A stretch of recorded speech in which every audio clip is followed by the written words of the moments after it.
Hi everyone, welcome to SY English Point. So let's start the tenses because for every English classes or if you want to learn anything in English, you will have to need tenses because tense is known as the you can say backbone of any language. In English we call it tense, in Hindi we call it व्याकरण. So let's begin. और ये जो tense की series है ये specially किसके लिए class 10th के स्टूडेंट के लिए चाहे वो सीबीएसई बोर्ड के हों, चाहे वो आईसीएसई बोर्ड के हों या फिर यूपी बोर्ड के हों और बेसिकली मेन फोकस किस पे सीबीएसई बोर्ड पे. So let's begin. तो ये क्या है देखिए टेंसेज है. सो टेंस का मतलब क्या होता है?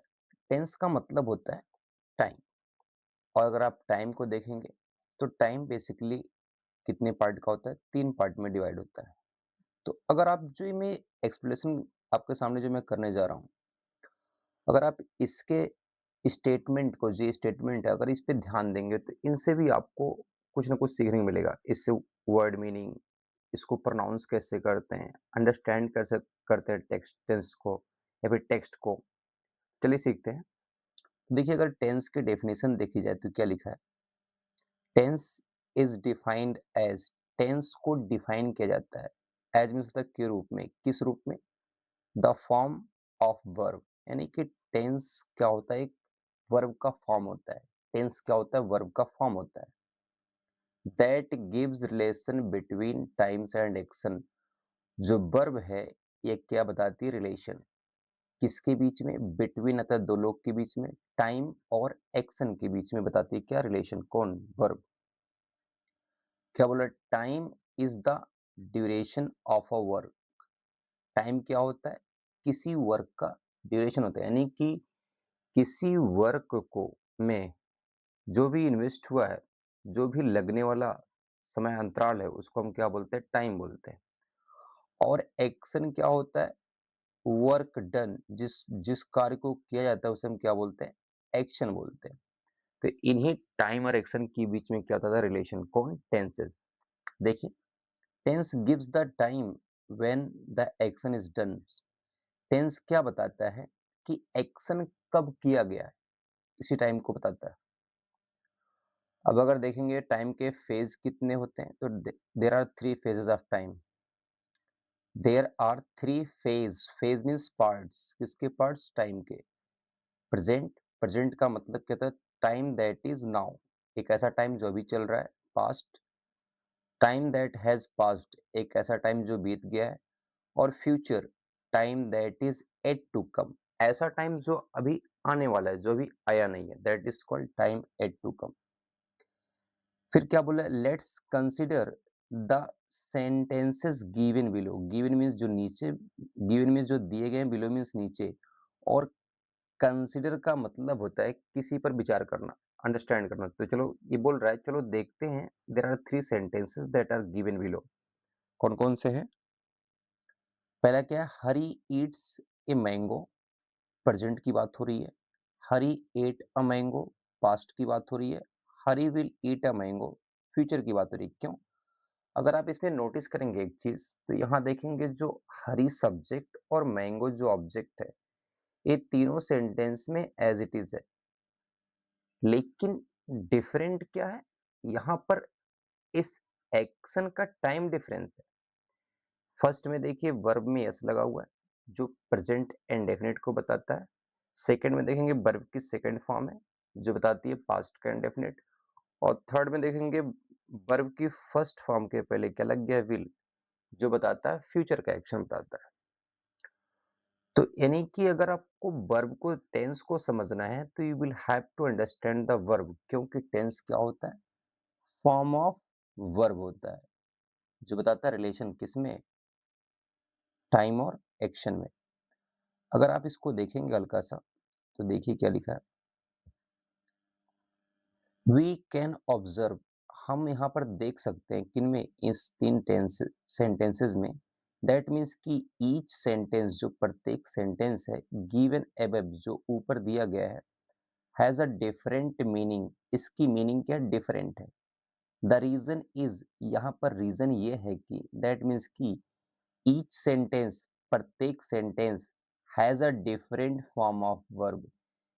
इन प्रत्येक सेंटेंस में जो वर्ब की फॉर्म है वो क्या है, डिफरेंट है। These different forms of verb are called tenses. जो डिफरेंट फॉर्म ऑफ वर्ब होती हैं उन्हें हम क्या बोलते हैं, टेंस। क्योंकि the tense of a verb, the tense of a verb, verb का tense shows the time of an action. ये दिखाता है कि टाइम का एक्शन कब हुआ, यानी कि एक्शन कब हुआ, कौन से टाइम में हुआ, या फिर द स्टेट ऑफ बीइंग, या फिर किसी चीज की बताता है अवस्था। अगर देखेंगे आगे क्लासिफिकेशन ऑफ द टेंस, तो क्लासिफिकेशन का मतलब क्या होता है, जैसे क्लास मतलब तो डिवीजन। हम क्या करते हैं, डिफरेंट क्लास में पढ़ते हैं ना, स्कूल में जब जाते हैं, तो हर जो स्टूडेंट होते हैं उनके क्लास के बेस पे हर क्लास क्या होती है, डिवाइड होती है।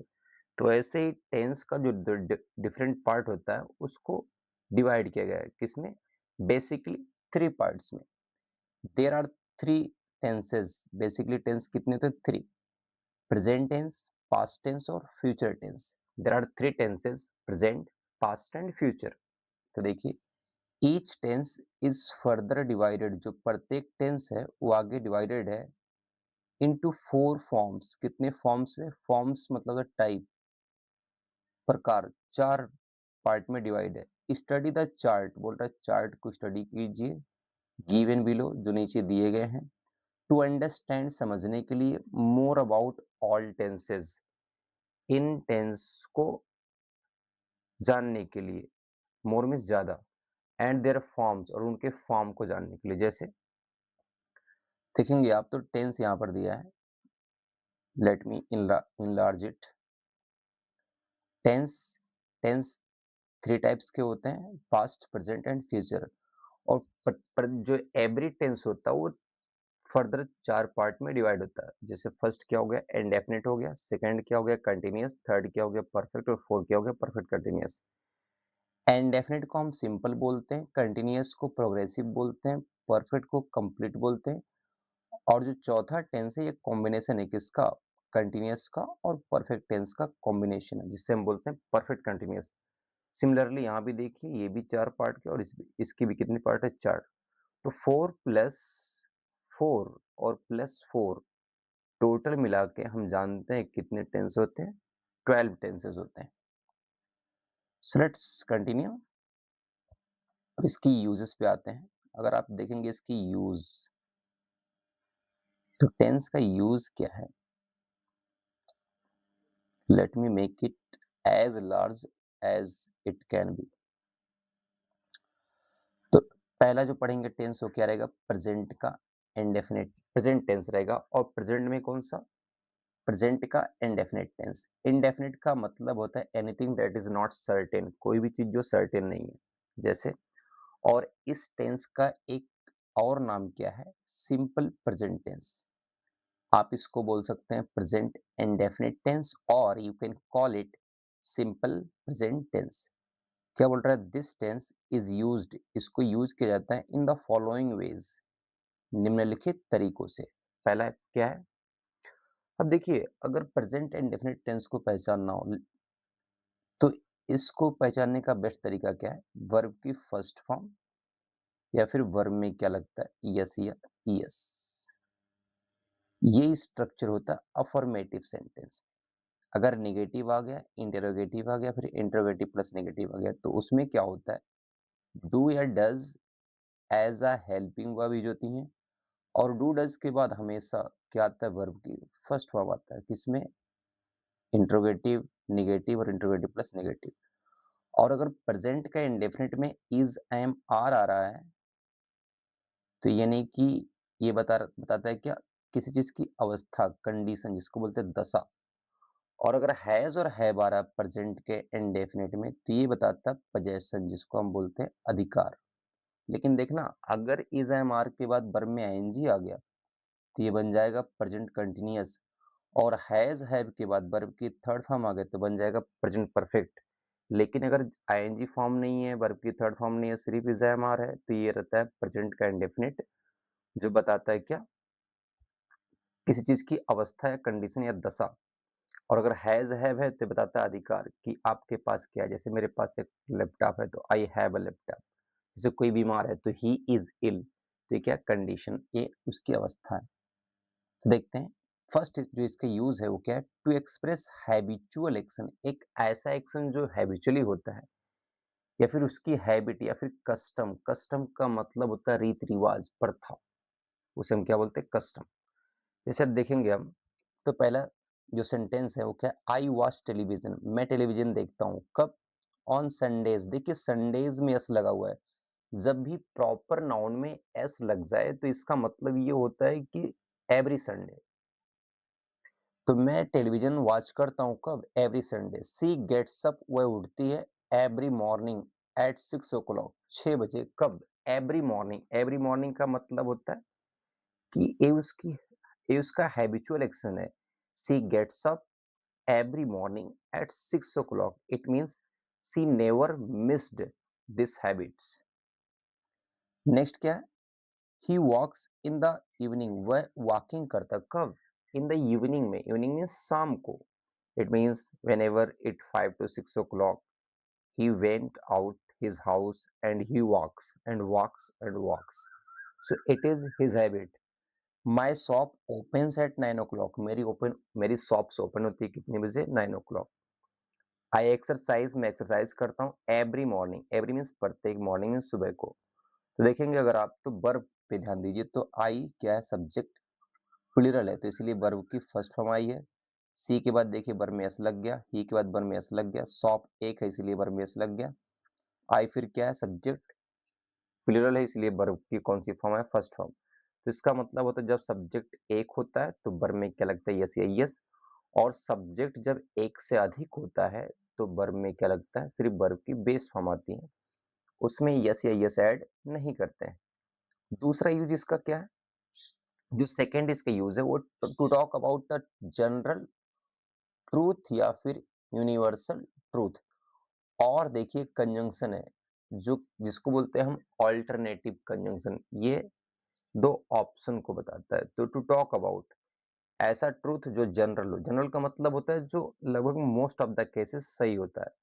और यूनिवर्सल का मतलब क्या होता है, जो हर जगह सही है, एवरी टाइम एवरीवेयर सही है, उसे हम क्या बोलते हैं, यूनिवर्सल ट्रूथ। तो ऐसे एक्शन जो हर जगह सही है उनको एक्सप्रेस करने के लिए हम कौन से टेंस का यूज करते हैं, प्रेजेंट इंडेफिनिट टेंस का यूज करते हैं। जैसे एग्जांपल क्या, अर्थ रिवॉल्व्स, अर्थ चक्कर लगाती किसका, अराउंड द सन, सन के चारों ओर।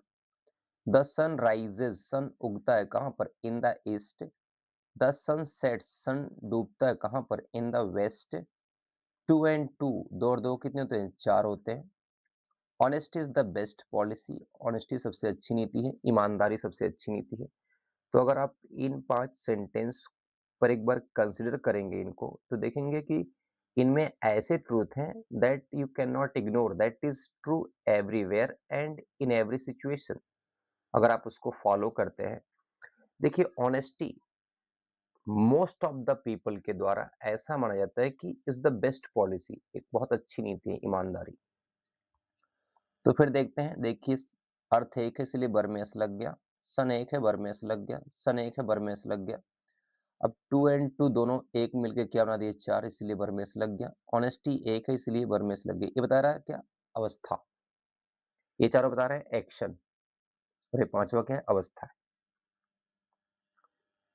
इसमें क्या होता है, इसमें एक्शन नहीं होता, ये स्टेट बताता है। जैसे और थर्ड इसका क्या है, to indicate a future event, एक ऐसा फ्यूचर का इवेंट, फ्यूचर की घटना की तरफ इंडिकेट करने के लिए। विच किसके लिए, इस इवेंट के लिए है। इस पार्ट, जो पार्ट है किसका, एक प्लान का या फिर अरेंजमेंट का। यानी कि देखिए कोई ऐसा एक्शन जो फ्यूचर में तो होगा लेकिन वो उसकी प्लानिंग पहले कर ली गई है। जैसे मान लीजिए किसी का बर्थडे है, गवर्नमेंट जब पास करती है बजट तो बोलती है we will hear a dam, हम यहाँ पर एक डैम बनाने बनाने वाले हैं। तो अभी मतलब बना नहीं है डैम, लेकिन उसकी प्लानिंग, उसका अरेंजमेंट ऑलरेडी हो चुका है। तो ये बताता है कि हम प्रेजेंट इंडेफिनिट को फ्यूचर के एक्शन को बताने के लिए भी यूज कर सकते हैं। बस कंडीशन क्या है कि उसका जो उसकी प्लानिंग या फिर उसका अरेंजमेंट पहले से ही हम कर चुके होते हैं। जैसे द स्कूल रीओपन्स, स्कूल दोबारा खुलता है कब? नेक्स्ट वीक खुलेगा। अगर हिंदी अर्थ इसका निकालेंगे तो अभी खुला नहीं है, खुलेगा। अंत में क्या आ रहा है? गागीगे। लेकिन ये देखिए नेक्स्ट वीक का मतलब ये ऑलरेडी प्लान किया जा चुका है that the school will be opened next week. इसीलिए एक कौन से टेंस में? प्रेजेंट के इंडेफिनिट टेंस में। सेकेंड यूज देखेंगे तो द एग्जामिनेशन, जो एग्जामिनेशन है कमेंसेस, कमेंस का मतलब होता है स्टार्ट। कब स्टार्ट होगा? Next month. यानी एग्जामिनेशन की पूरी डिटेल, एडमिट कार्ड इशू हो गया है, सीट प्लान अरेंज हो गया है, जो आंसर सीट है वो भी खरीदी जा चुकी हैं, पेपर टीचर ने बना दिया है। तो these are the action that is already done. ऐसे एक्शन ऑलरेडी हो चुके हैं, यानी कि एग्जाम की डेट स्टार्ट ऑलरेडी बच्चों को बता दी गई है। तो देखिए एक्शन होने वाला फ्यूचर में, लेकिन किसका हिस्सा है? प्लानिंग का। इसीलिए ऐसे एक्शन को हम किस में यूज कर सकते हैं? प्रेजेंट का इंडेफिनिट में। नेक्स्ट क्या है? To introduce quotes. कोट्स मतलब होता है किसी के द्वारा दिए गए विचार, ऐसे या फिर कोई ऑब्जर्वेशन। जैसे अगर आप बोलेंगे कोट्स, तो गांधी जी ने क्या कहा? Honesty is the best policy. Doctor APJ Abdul Kalam ने कहा, क्या कहा? If you want to shine like a sun you will have to burn like a sun. Newton ने क्या कहा? Every action has an equal and an opposite reaction. ठीक है, उनके कोट्स हैं, उनके विजडम भरे थॉट्स हैं। तो उस पर्सन के साथ वर्ब में क्या लगता है? यस लगता है, सेज यूज होता है। और उनके कोट्स को वो जो कहकर गए हैं उनको हम कौन से टेंस में लिखते हैं? प्रेजेंट के इंडेफिनिट टेंस में।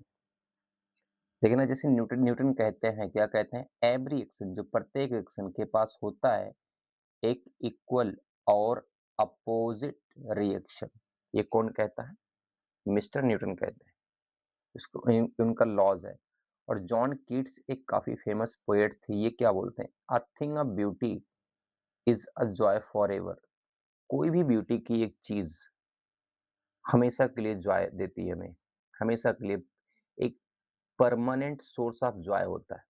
जैसे सन है तो हमेशा हमेशा हमें आनंद देता है। कोई रोज है, कोई नदी है, पहाड़ है। तो एक ब्यूटी के एक ही पार्ट हैं, लेकिन हमें जॉय हमेशा देते हैं।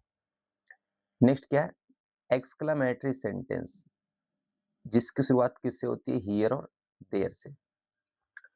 एक्सक्लेमेटरी सेंटेंस होता क्या है? ये बना हुआ है एक्सक्लेम से, जिसमें हम अपनी स्ट्रॉन्ग फीलिंग या इमोशन को एक्सप्रेस करते हैं। ऐसे सेंटेंस को क्या बोलते हैं? एक्सक्लेमेटरी सेंटेंसेस बोलते हैं। जैसे here you go. Here you गो का मतलब है जब हम किसी का अटेंशन अपनी तरफ अट्रैक्ट करने के लिए हम क्या बोलते हैं? Here you go. या फिर बोलते हैं there he goes. There he goes क्या होता है? इसको तब यूज करते हैं जब हम कोई प्ले या फिर किसी व्यक्ति के मूवमेंट को बताते हैं कि वह कहाँ जाता है। तो देयर ही गोज। तो देखिए इनकी शुरुआत किससे हुई है? हियर और देयर से। इसीलिए टेंस कौन से टेंस में? प्रेजेंट के इंडेफिनिट में। और इसका लास्ट यूज है कौन सा? टाइम क्लॉज और conditional clause in place of simple future. यानी कि अगर हम इस टेंस के थ्रू टाइम बता रहे हैं या फिर कंडीशन शर्त बता रहे हैं, शर्त, तो इस प्रकार के सेंटेंस को प्रेजेंट इंडेफिनिट में रखते हैं। जैसे अगर आप देखेंगे, बोल रहा है you will not by the house.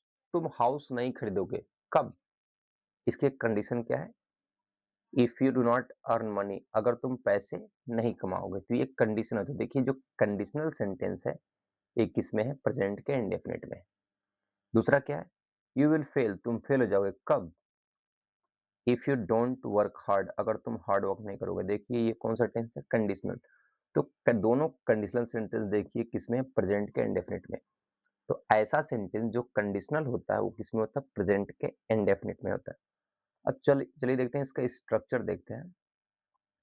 Affirmative, rules for affirmative sentence. Affirmative sentence क्या होता है? Positive sentence. अब इसका स्ट्रक्चर क्या होता है, अगर सब्जेक्ट क्या है सिंगुलर, उसके बाद first form of the verb, उसके बाद वर्ब में क्या ऐड कर दिया, यस या यस, उसके बाद रिमेनिंग वर्ड्स। अगर सब्जेक्ट क्या हो गया, मोर देन वन है, जिसको हम बोलते हैं प्लूरल, तो देखिए इस केस में सिर्फ वर्ब की फर्स्ट फॉर्म यूज होती है, उसमें यस यस नहीं ऐड करते, उसके बाद रिमेनिंग वर्ड, जैसे they play cricket in the ground, way cricket खेलते हैं कहाँ पर, इन द ग्राउंड। अगर आपको टेंस पहचाना तो सिर्फ आप वर्ब पे ध्यान दीजिए, सब्जेक्ट के बाद आता है प्ले। अब बताइए प्ले वर्ब की कौन सी फॉर्म है, फर्स्ट फॉर्म है, तो बस ये प्रेजेंट का इंडेफिनिट टेंस हो गया। दूसरा देखिए, she cooks food in the evening, वो फूड कुक करती है कब, इन द इवनिंग में। देखिए वर्ब में क्या लगा हुआ है, एस लगा हुआ है, यानी कि कौन सा टेंस हो गया, प्रेजेंट का indefinite. Water boils at 100 degree celsius, water boil होता है कितने डिग्री पे, 100 डिग्री सेल्सियस पे। देखिए बॉइल्स मीन्स क्या होता है, उबलना, तो कौन सा टेंस हो गया, प्रेजेंट का indefinite. We study in ABC institution, हम स्टडी करते किसमें, एबीसी इंस्टीट्यूशन में, हम करते हैं क्या, स्टडी करते हैं। तो देखिए स्टडी क्या है, वर्ब की फर्स्ट फॉर्म है, कौन सा टेंस हो गया, प्रेजेंट का indefinite. She advises me not to smoke, वो मुझे एडवाइस करती है क्या करने के लिए, स्मोक ना करने के लिए, ताकि मैं धूम्रपान ना करूं। तो कौन सा टेंस है, प्रेजेंट का इंडेफिनिट। देखिए वर्ब में क्या लग गया, ऐसी है इस। तो अगर आप देखेंगे वर्ब की फॉर्म को नोटिस करना है, अगर सब्जेक्ट सिंगुलर है तो वर्ब में यस यस लगाना है, और अगर सब्जेक्ट है प्लूरल तो वर्ब में क्या करना है, यस यस नहीं लगाना, सिर्फ वर्ब की बेस फॉर्म लिखना है। और ये सिर्फ अफर्मेटिव सेंटेंस में होगा, नेगेटिव में तो do not does not use होता है। जैसे देखिए नेगेटिव सेंटेंस क्या होता है, ऐसी information that is not positive, जो पॉजिटिव नहीं है। जैसे सब्जेक्ट हो गया, अब यहाँ पर सिंगुलर सब्जेक्ट के केस में क्या लगता है, डज नॉट, उसके बाद वर्ब की फर्स्ट फॉर्म। देखिए दोनों में वर्ब की फर्स्ट फॉर्म लगता है, लेकिन यहाँ अंतर किससे आता है, डू और डज से। डू आता है when the subject is in plural form में होता है। जैसे Reena does not watch television, Reena क्या करती है, टेलीविजन नहीं देखती। रीना देखिए गर्ल है, सिंगल, इसीलिए क्या लग गया, डज लग गया। वी डू नॉट स्मोक, हम स्मोक नहीं करते हैं, वी के साथ क्या लग गया, डू लग गया। She does not write a letter to her friend, वो अपने दोस्त को लेटर नहीं लिखती है, तो क्या लग गया, डज लग गया। They do not like to swim, उन्हें तैरना पसंद नहीं है, देख सकते क्या लग गया, डू नॉट लग गया। तो आप देख सकते हैं नेगेटिव में क्या होता है, डू या डज होता है। और एक चीज यहाँ नोटिसेबल है, डू डज के बाद हमेशा वर्ब की कौन सी फॉर्म लगती है, फर्स्ट फॉर्म लगती है, इसमें यस यस नहीं लगता। यस यस कौन से सेंटेंस में लगता है, कौन से टाइप में, अफर्मेटिव में। नेगेटिव में, इंट्रोगेटिव प्लस नेगेटिव में जो हेल्पिंग वर्ब होती है वो डू या डज आती है। अब इसका इंट्रोगेटिव टाइप कौन सा है, ये है इंट्रोगेटिव टाइप, लास्ट है ये, देखते हैं। इंट्रोगेटिव मीन्स ऐसे सेंटेंस जिसमें हम क्या पूछते हैं, प्रश्न पूछते हैं। अब देखिए इंटरोगेटिव सेंटेंस का दो स्ट्रक्चर होता है, एक होता है हेल्पिंग वर्ब से, एक होता है क्वेश्चन वर्ड से। इसको हम समझेंगे। हेल्पिंग वर्ब से जब होगा तो ऐसे क्वेश्चन पूछेंगे जिसका जवाब हम यस या नो में दे सकते हैं, यस या नो में। और जब हम क्वेश्चन वर्ड से तब यूज करते हैं जब जिसका जवाब हम यस या नो में नहीं दे सकते, उसके लिए हमें प्रॉपर प्लेस, रीजन या थिंग्स के बारे में बताना पड़ता है। जैसे देखिए अभी एग्जाम्पल के थ्रू, अगर देखिए हेल्पिंग वर्ब तो डू डज आ जाएगा सबसे पहले, उसके बाद क्या आएगा, सब्जेक्ट। अच्छा डू डज डिसाइड किससे होगा, सब्जेक्ट के बेस पे डिसाइड होता है। अगर सब्जेक्ट एक है तो आएगा डज, एक से अधिक है तो फिर क्या आएगा, do. Then first form of the verb, then remaining word, after that question mark. अब क्वेश्चन वर्ड अगर आप देखेंगे तो इस केस में सिर्फ एक चीज ऐड हुआ, क्वेश्चन वर्ड आता है डू डज के पहले, rest of the sentences are same. For example do does, then subject, then first form of the verb, उसके बाद रिमेनिंग वर्ड्स, फिर क्वेश्चन मार्क। जैसे देखेंगे अगर मैं बोल रहा हूँ डू यू प्ले क्रिकेट, क्या तुम क्रिकेट प्ले करते हो, तो मैं बोल सकता हूँ यस या no. Does she wash cloth, क्या वह कपड़े धुलती है, यस या no. Does he not go to school, क्या वो स्कूल नहीं जाता है, यस या no. Why do you weep now, अब तुम क्यों रोते होती, इसका जवाब हम यस या नो में नहीं दे सकते, तो इसका जवाब हम किस में दे सकते हैं, इसका जवाब हमें देना पड़ेगा रीजन। वाई क्या बताता है, रीजन। तो अगर कोई पूछ रहा है Y do you weep now, तुम क्यों रोते हो, तो मैं क्या बोलूंगा, because he is hungry. or because his father has not given him money to buy ice cream, that's why he is weeping. Next क्या है, whose book do you read? तो बोलूंगा I read the book that is written by Mr. APJ Abdul Kalam. फिर क्या है, whom do you teach? I teach my student. Which subject does Garima not want to study? गरिमा कौन सा subject, which means क्या होता है, कौन सा सब्जेक्ट जो गरिमा है नहीं चाहती क्या करना, पढ़ना. हु टीचेज यू इंग्लिश, तुम्हें इंग्लिश टीच कौन करता है. देखिए हु एक ऐसा क्वेश्चन वर्ड है जिसके बाद डू डज नहीं लगता, उसके बाद डायरेक्ट वर्ब की फर्स्ट फॉर्म या वर्ब में ऐसे होता है, और हमेशा वर्ब में ऐसे क्योंकि हु क्या होता है, सिंगुलर होता है.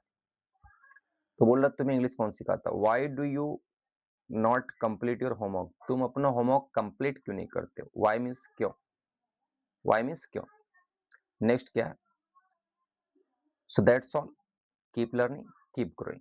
अच्छा यहाँ पर एक चीज नोटिस हम करते हैं, देखिए यू है सब्जेक्ट इसलिए डू आ गया, सी इसीलिए क्या आ गया, डज आ गया, ही है डज आ गया, सब्जेक्ट यू है डू आ गया, सब्जेक्ट यू है डू आ गया, सब्जेक्ट यू है डू आ गया, सब्जेक्ट गरिमा है डज आ गया, सब्जेक्ट हु है इसीलिए टीचर्स आ गया, और सब्जेक्ट यू इसीलिए क्या आ गया, डू आ गया.